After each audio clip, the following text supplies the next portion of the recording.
Revelation 20, since we're in Revelation today. Revelation 20, verse 11. Let's talk about that book of life being blotted out or not being blotted out.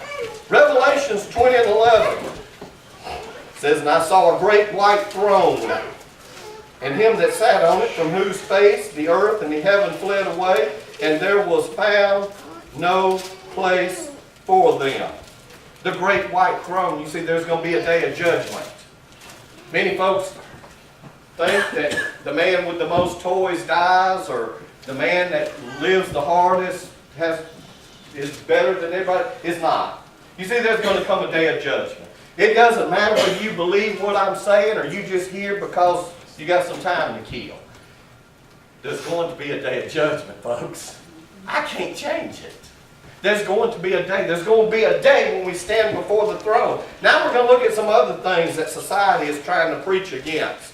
Verse 12 says, "And I saw the dead, small and great, stand before God. And the books were opened, and another book was opened, which is the book of life, and the dead were judged out of those things which were written in the book." Somebody finish that verse for me. According to what? The word of God. Okay, I'll just check it. Are you saved by works? No. How are you saved? Grace. Grace. Through faith, you're saved. You're saved by His grace.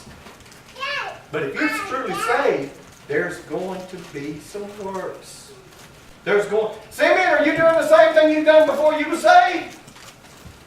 I mean, there was a change. There was different works. There was different conduct. There was different words come out of my mouth. There's going to be works. You will be judged according to your works. That's what the Scripture said. Talk is cheap. You can say you're saved all day long, but when there's a true relationship with Jesus Christ, there will be a change of your conduct. That's in the book, folks. I can't help you. James said there will be a change. Verse 13 says, "And the sea gave up the dead which were in it, and the death and hell delivered up the dead which were in them, and they were judged, every man according to their works." You see, all that died unbelieving in Jesus Christ will stand in judgment. Verse 14 says, "And death and hell were cast into the lake of fire. This is the second death. The unsaved are condemned to the lake of fire." Let's talk about the lake of fire.